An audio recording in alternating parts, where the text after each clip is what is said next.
I'm going to tackle a very quick beer review because I was at the bottle shop in Pontcanna yesterday, which I put a load of stuff on, and they chose a Beak brewery beer for me. This is a West Coast IPA and it's coming in at 6.8%. It's pouring the exact colour that you want a West Coast IPA to be. And it's unlike New England IPA. What I found with these, I don't know how true this is, but I think they're slightly less cloudy than New England IPA tends to be reasonably cloudy. This stuff is hazy, and it's a bit more, well, they call it piney. Not sure if I know what that means. I'm not sure if I've got the kind of like palate to be able to say what piney is, but it's a Beak, yeah, trees. There we go. Nice can wrap. And this was around about £5.5 a can. So we're gonna dive in and see what we get. I don't know how good my sense of smell is gonna be tonight because I went in the sea earlier. It's January, and I've been outside by a fire, warming up there. Now I'm in my van next to a small gas fire that I've got in here, and I'm not sure my sense of smell is working anymore, but I'll give it a go.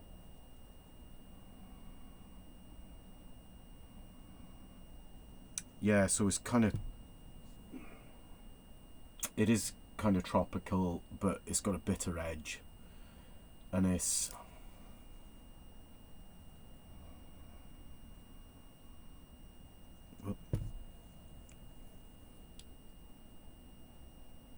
is kind of piney, and it is a bit more towards being in a fresh wooded area as opposed to the tropical bomb that you get from New England IPAs these days. This is a bit more, whereas that's fruit, this is a little bit more vegetable, but it still smells tropical.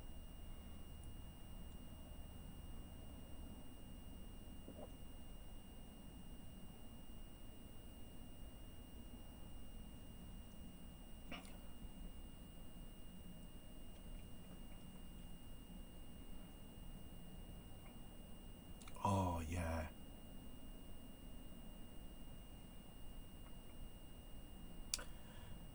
I think my issue with West Coast IPA up until now is that I haven't had a really good one yet. I've bought them from supermarkets, and I've bought them from discount supermarkets. I've had one or two in kind of like boxes where they give you the offer box. You get one of those where it's like 8 free beers, one of them's a West Coast. But I haven't searched for a decent bottle shop quality West Coast IPA yet. Now, New England IPAs, they get them pretty close in the supermarket to the quality you can get in a bottle shop. Seems like that's because everyone's thrown their eggs in that basket. So certain breweries know that they're brewing New England IPA by the bucket load for Tesco's or something. They're going to get that capacity up and running, and then Tesco's kind of like cut down on buying them, then they can move it somewhere else, right? Well, with West Coast IPA, I don't think that's really happened. I think that it's stayed a little bit more under the radar. You get them in supermarkets, but trust me on this, I've had some of the higher end, like good supermarket brewery West Coast IPAs, and none of them are anywhere near this. Those are at best a 6 by comparison to this. This is a revelation for me.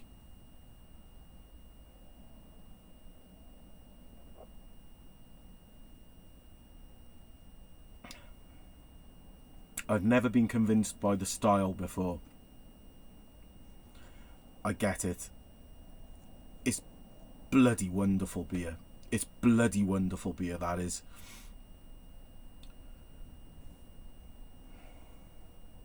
It's so difficult to describe without saying to you that it's like New England IPA. It's got that, you know, like a really good one, that level of care, attention, ingredients, but these are different ingredients which make it a more savoury drink. It is piney.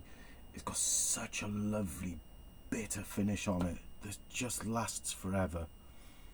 Oh my God.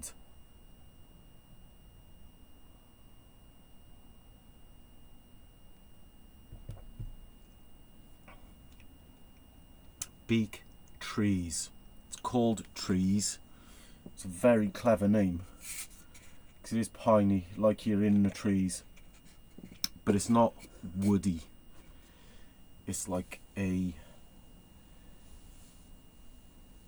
all the way through is like the orange peel, the orange rind. There's none of the orange fruit. It's bitter, bitter, bitter, full on bitter, but it starts off smooth and lovely and fresh, and it's really working on me now. I love it.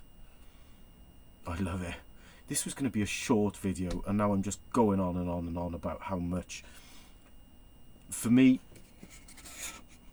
if I get a better beer than that this year, I'll be really, really happy. That is a 10 out of 10 from me. Brilliant beer.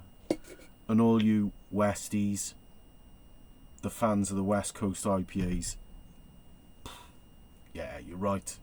I get it. 100%. Brilliant, brilliant beer.